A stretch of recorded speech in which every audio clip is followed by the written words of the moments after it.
Olá, estamos começando mais um Conversas de Alto Valor. Hoje a conversa é à distância e é com uma pessoa maravilhosa. Eu sou seguidora dela, eu mandei mensagem para ela e disse assim, eu vou amar o dia que tu disser sim para estar no meu programa. E ela disse, pois então é agora. Então, para ver que pessoa maravilhosa que ela é. Antes de apresentar para vocês a nossa entrevistada, eu convido vocês para ir para o nosso quadro.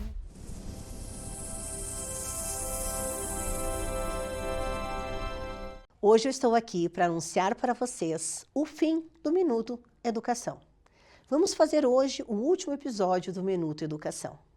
E vamos falar de uma coisa da nossa inteligência emocional que muitas vezes nos causa muito desconforto, que é se adaptar a mudanças, conhecer o novo, buscar novos conhecimentos, desenvolver novas habilidades e competências.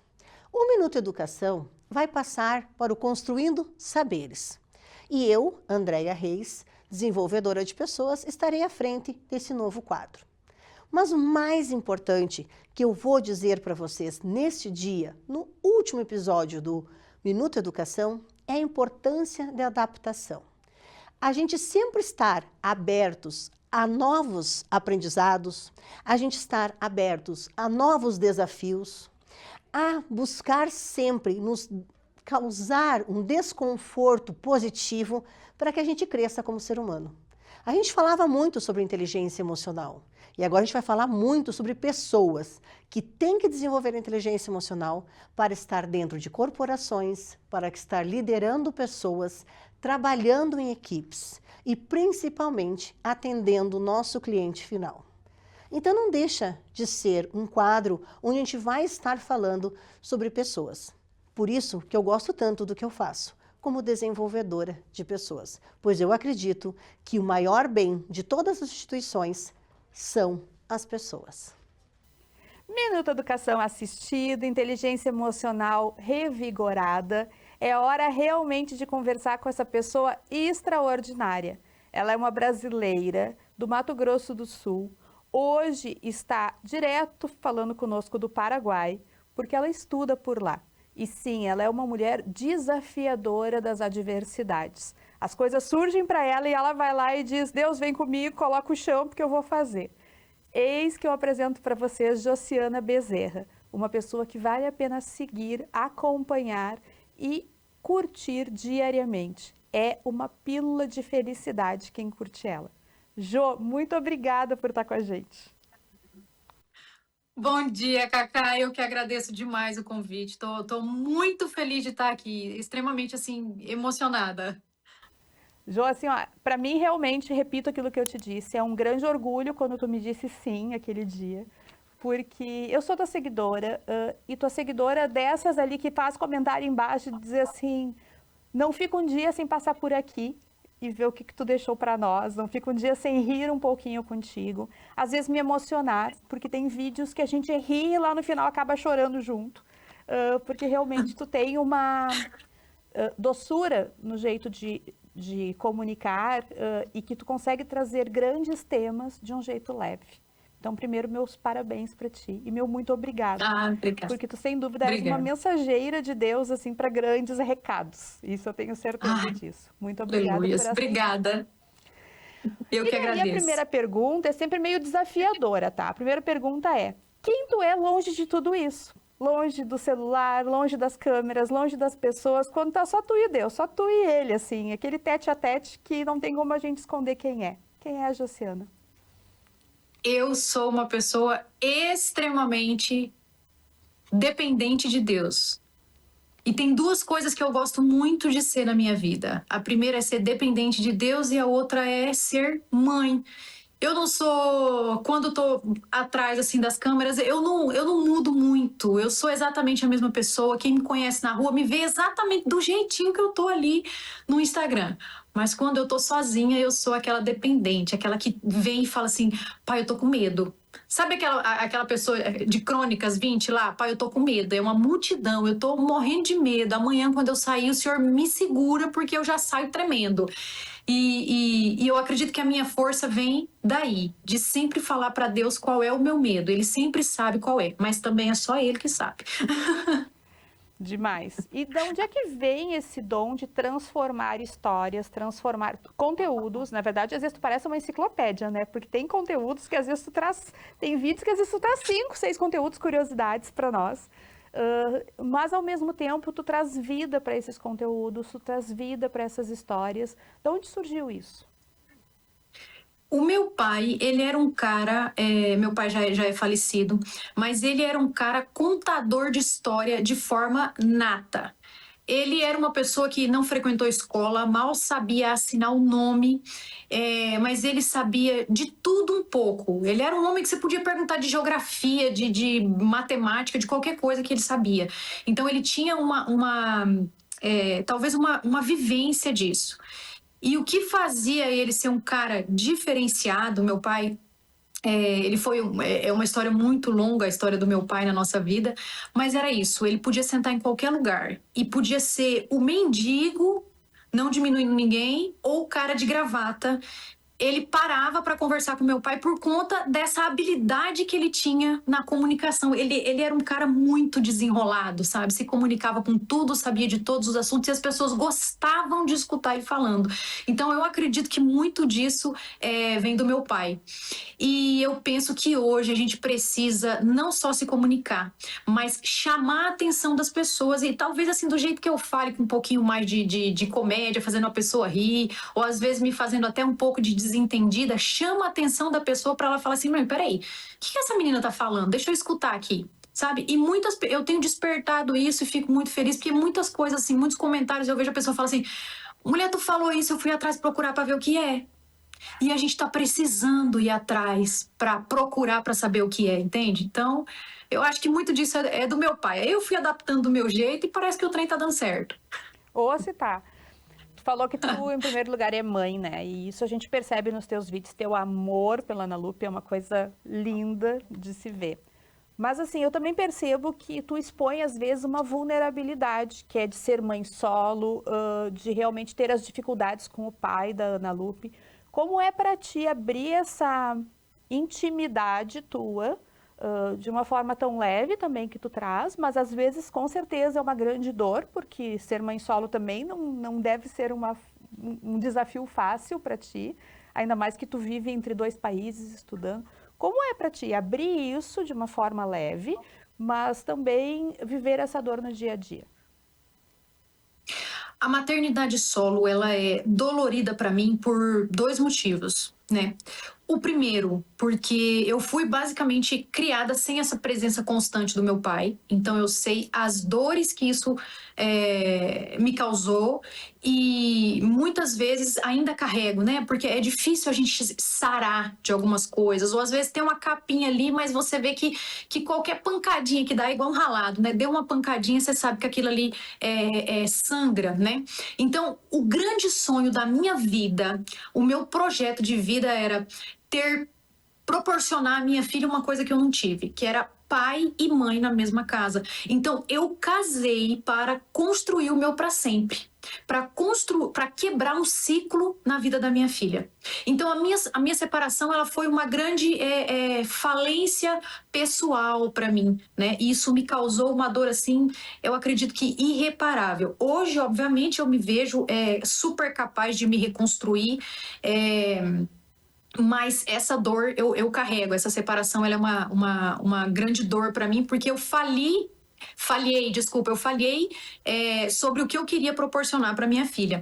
E o fato de falar disso com tanta leveza é porque depois da separação eu não quis ser a mãe solo, eu quis me construir enquanto Josiana, que é a mãe que cuidou de Ana Lupe, que proporcionou para Ana Lupe coisas que talvez ela não tenha tido, mas que anulou essas probabilidades de Ana Lupe carregar esses traumas por conta de separação, né? Então, Ana Lupe tem contato com o pai dela, as responsabilidades, elas são por minha conta, mas mãe é isso, a gente muitas vezes engole boi pelo chifre. É uma coisa que eu falo para que as pessoas tenham a experiência de que elas podem superar.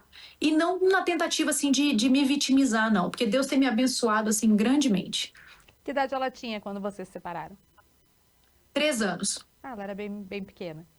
Mas aí eu te Era pergunto bebê. também, tem um vídeo que eu me diverti muito, que tu até pode falar um pouquinho dele, que é o vídeo que tu desafia ela com a questão do vôlei, que ela pensou em desistir por causa de uma amiguinha, e tu vai lá e diz, nosso DNA não desiste. Conta pra Não, nós um nosso pouquinho DNA. como é que é realmente esse dia a dia e o que que foi aquela história, né? A minha educação com relação à Ana Lupe, eu não sou uma mãe de grito, né? Minha casa tinha muito grito o que eu me proponho a fazer é quebrar os ciclos de tudo que teve na minha casa enquanto criança e me fizeram mal. Então são coisas que eu não quero. Então a minha casa não tem grito, a minha casa é um lugar que tem paz. A minha casa é uma casa que tem paz. E quando eu era criança, a minha casa não tinha nada de paz. E tudo que eu ensino para a Ana Lupe, assim como eu falo com as pessoas no vídeo, eu também coloco uma coisa cômica. Então ela aprende ao mesmo tempo que dá risada. Não que eu não seja séria, às vezes sou muito pulso firme, né? E nesse dia eu fui muito pulso firme com ela. Eu falei para ela que eu vim de uma geração onde o bullying ele existia, mas a gente combatia ele mandando ele para a pessoa de novo, porque a gente empatava, mas a gente não perdia. Então a gente não tinha porquê. Fulano fez isso comigo. Não, mas eu também fiz. Então era basicamente um jeito de se defender. E o problema dela foi que ela acabou tendo uma desavença com uma outra criança, né? E ela falou assim: mãe, a senhora tem que ir lá conversar com a mãe dessa menina, que não sei o quê. Eu falei: ué, mãe, esse problema não é o seu, não. O seu problema você tem que resolver. Só se você não conseguir resolver, aí eu vou ver o que eu posso fazer. Mas os nossos problemas é a gente que resolve. Ela falou, não, mas eu vou desistir, porque eu não quero lidar com esse problema. Aí o problema dela começou de verdade. Porque eu falei para ela, o nosso DNA não é de desistência, ele é de recomeço. Então, para você desistir, você vai ter que devolver todo o dinheiro que eu investi naquela joelheira velha sua, naquele sapato seu, naquele short. Então, você vai devolver todo o meu dinheiro, porque você pegou uma coisa que você fez eu investir e desistiu no meio do caminho. Agora, como que você vai fazer para você me pagar? Então, agora você tem 2 problemas. Aí, fiz ela voltar para trás e agora ela tá no vôlei, superado, e aí vai para frente. Não dá para voltar, não. Não, foi demais. Aquele vídeo é demais. Eu recomendo assistirem, porque realmente eu, na verdade, já indiquei para muitas amigas que são mães até. Eu digo assim, é uma forma de educar de uma forma muito leve. E daí eu te pergunto, né? Tanto nesse vídeo quanto em outros, eu percebo que às vezes tu fala verdades importantes de uma forma irônica. Não, ironia acho que nem seria a palavra, mas de uma forma irreverente, engraçada. Tu acha que às vezes é uma forma realmente de falar grandes verdades, tornar um pouco trazer o humor para a grande verdade e daí torná-la mais fácil de comunicar? Nós não estamos preparados para a verdade nua e crua. Nós estamos numa fase tão delicada, né? Até depois da pandemia, eu acredito que psicologicamente as pessoas ficaram numa fase tão delicada e com uma sensibilidade tão grande.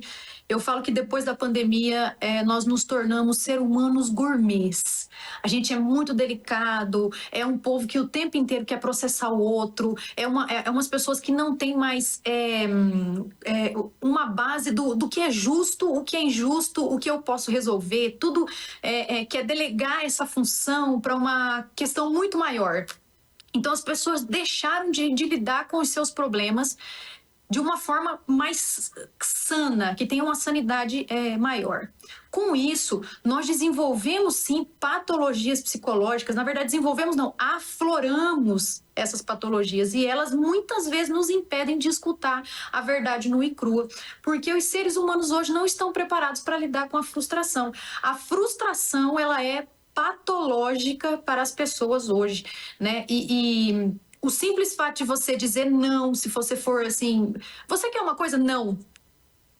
Então, o não, ele já espanta as pessoas, assim como a verdade. Então, a verdade, ela frustra. Então, neste momento, nós não podemos tratar a verdade com tanta... reportá-la com tanta seriedade. E muitas vezes, por conta do ensino que nós tivemos durante muitos anos, nós não conseguimos nem ao menos interpretá-la quando ela é tratada na sua íntegra. Então, de uma forma irreverente, é como se a pessoa fosse descobrindo aquilo ali. E descobrir é menos doloroso do que escutar de uma vez só, entende? Então, eu vejo que as pessoas, elas veem o meu vídeo E aí elas vão atrás, não, mas deixa eu ver isso aqui. Elas descobrem por si só. E isso é menos agressivo, menos impactante do que você dizer a verdade de uma vez. E tu já te arrependeu de algum vídeo que foi ao ar? Eu me arrependi de um vídeo uma vez, inclusive eu tirei. Não me arrependi porque eu disse, porque o vídeo, na verdade, ele continha uma ironia bastante grande. Não me arrependi do que eu disse, mas eu me arrependi porque eu acabei afetando uma pessoa e essa pessoa trazia muitas dores. O vídeo, na verdade, falava sobre a valorização do professor dentro da escola, né? Porque hoje eu vejo que a escola... o sistema, ele não valoriza o professor, né? E aí, na época, eu disse que um dos professores mais desvalorizados com quem eu já tinha tido contato era o professor de educação física. Que além de muitas vezes ele não ter nem a bola, ele não ter nem o cone, se ele faltar na aula, a merendeira vem e dá aula no lugar dele. E eu falei isso realmente com ironia, porque eu vejo a desvalorização desse professor, né? Eu não vejo que eles têm... vamos colocar todo mundo para correr em volta da quadra? Porque a gente não tem o material, eles não têm o material. Eu sei porque na minha época foi assim. Então eu falei isso com ironia. E essa pessoa era professora de educação física e ela estava passando por várias avaliações do INSS para se aposentar por conta de depressão em decorrência dessa desvalorização. E aquilo foi um gatilho para ela. Se não me engano, foi no ano de 2023. Aquilo foi um gatilho para ela e eu acabei tirando o vídeo e dizendo que foi em respeito a ela. Mas, na verdade, o vídeo não foi uma ofensa aos professores, foi uma ironia à desvalorização que eles têm.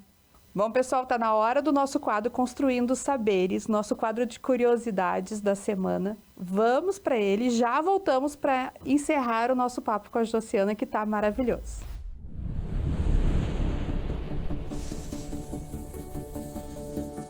Você sabia que o implante hoje pode sim ser praticamente um procedimento sem dor? Com técnicas e planejamento digital, hoje em dia, você consegue realizar um procedimento muito mais confortável, com técnicas de anestesia minimamente invasivas e com profissionais capacitados na área de implantodontia. Ou seja, sabe aquele medo que você tinha do implante, que o implante dói, que o implante é horrível? Ó, ficou lá no passado. Graças a Deus, não é mesmo? Você pode sim recuperar os seus dentes novamente fixos com a técnica de implantes dentários e ficar sorrindo sem parar para todo mundo. E ainda, de cara, recuperar mastigação, comer aquele churrasco com a família com tranquilidade e segurança. Na Oral Sim de Cachoeirinha, você encontra sim esses especialistas de implantodontia e, além do mais, outras especialidades num só lugar. Eu convido vocês a visitar a clínica Oral Sim de Cachoeirinha, se surpreender com técnicas novas e sair de lá sem medo do implante. Este quadro foi mais uma vez uma parceria linda entre Oral Sim de Cachoeirinha, Confix Gestão Empresarial, Tatiane Abreu Boutique e eu, Andressa Irgan Ross.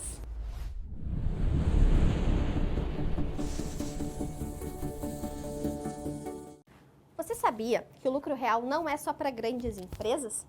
Médias e pequenas empresas também podem se beneficiar deste regime. Você sabe o porquê? O lucro real, ele obriga a ter gerenciamento, a ter controle financeiro.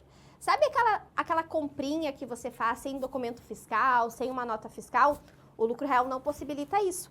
Sabe aquela venda que tu também faz sem nota fiscal? Ele também não possibilita isso. Mas o que isso acaba sendo bom? Acaba sendo bom porque ele te obriga a ter controle, a ter gerenciamento. Principalmente o IRPJ e contribuição social, pois ele será pago somente sobre o lucro. Diferente de um regime do lucro presumido, por exemplo, onde você paga sobre uma base presumida, que nem sempre aquela base presumida é o teu lucro de fato. E muito diferente também do Simples Nacional, Porque o Simples Nacional você paga sobre o todo, sobre o teu faturamento, não deduzindo despesa, não deduzindo custo. Então, analise se o lucro real não é melhor para o teu negócio. Ele não é só para grandes empresas, ele é para aquela empresa que quer de fato saber a sua carga tributária, saber o seu lucro e principalmente ter gerenciamento. Sou Michele Oliveira, da Confix Gestão Empresarial, e este vídeo é em parceria entre a Oral Sim de Cachoeirinha e a Confix Gestão Empresarial. Curiosidades assistidas, voltamos para a Josiana.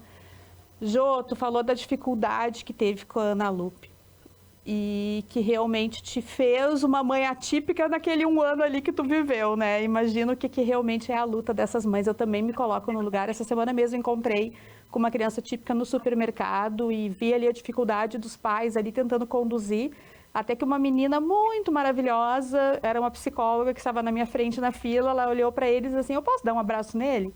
Daí perguntou para ele se ele aceitava um abraço e daí com um abraço se resolveu tudo. Então, sim, eu entendo que amor hoje é a melhor linguagem e eu vejo que tu faz isso como mãe. Mas daí, assim, para a gente já ir para o rumo do fim aqui, eu te pergunto, né, como mãe, se a Ana Lupe hoje contasse uma história da Josiana, o que tu acha que ela traria a público? Isso aí, calma.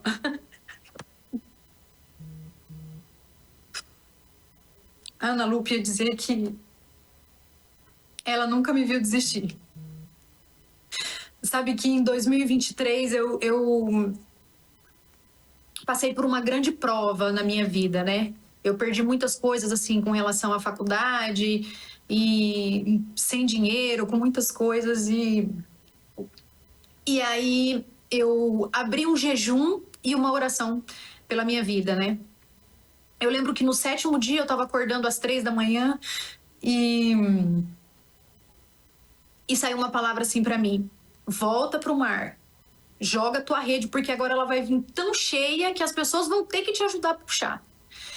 Aquilo eu entendi que Deus, ele estava falando comigo assim: olha, filha, não é fácil, sou eu mais uma vez enfeitando o seu testemunho, mas a sua bênção, ela vai ser como uma cachoeira, quando ela começar a pingar, ela vai respingar nas pessoas, então você não pode desistir. Olha como que é a pequenez do ser humano, não é? Eu entendi Deus falando aquilo comigo e eu fui dormir. E quando eu acordei, eu falei assim, mas será que eu estava sonhando com aquilo ou era Deus falando comigo mesmo, né? Mas eu falei, mas se for ele vai confirmar. E já tinha uns 2 meses que eu estava simplesmente derrotada em cima da cama. E eu entrei no meu quarto de estudo, eu tinha uma lousa de estudo, e Ana Lupe tinha escrito assim: mãe, quando eu crescer eu quero ser que nem a senhora, porque a senhora não desiste. Ai, aquilo foi... Até hoje eu tenho a foto dessa frase que ela colocou, e eu falei, ó, Deus usando a minha filha. Então, Ana Lupe, eu acredito que ela me descreveria como uma pessoa que dá jeito, que faz funcionar, que não desiste. Até porque quando alguma amiguinha tem algum problema, eu sou tão digna da confiança dela que ela fala assim, deixa eu falar com a minha mãe resolve. Ai, então, isso é o melhor pra mim, assim, sabe? Eu sou realizada com relação a isso. E por mais que tu deixe mensagens todos os dias, que as suas mensagens alcancem tantas pessoas diferentes. Hoje, se tu tivesse que deixar uma mensagem para o futuro, assim, para essa Josiana do futuro, o que tu diria? Para a Josiana do futuro, eu acho que eu diria que ela fez muito bem. Você fez muito bem. Eu me orgulho muito das suas atitudes. Eu me orgulho porque você pensa uma coisa e tenta realmente seguir aquilo. Que lindo, Jô. Jô, obrigado mais uma vez. Nossa, para encerrar o programa, eu já estou encerrando com o coração partido aqui, porque... Eu já estou respirando fundo já. Dá vontade de ficar conversando horas contigo. Tu é realmente essa pessoa tão limpa de... Deixa eu encontrar as palavras adequadas, porque até eu tô sem palavras para te dizer, mas tu é limpa de vaidades. Tu é realmente essa pessoa transparente que a gente enxerga lá nos vídeos de uma forma irreverente, mas também aqui, conversando de uma forma limpa, leve, trazendo as suas histórias. Então, muito obrigada, realmente, por ser essa pessoa tão conectada com Deus. Eu acho que tu realmente é um instrumento de Deus. E obrigada por aceitar ser esse anjo dele, porque ele às vezes nos convoca e a gente diz não, mas assim, tu disse sim e foi ali e desbrava esse mundo. Então, gratidão de verdade por estar aqui conosco. Gratidão por eu esse que bate-papo agradeço. que a gente teve. Ai, fico lisonjeada, me achando famosa, mulher, eu tô na televisão. Tu tá muito famosa, tu é muito famosa e que Deus te traga um sucesso lindo, maravilhoso, que essa cachoeira de bênçãos chegue logo realmente.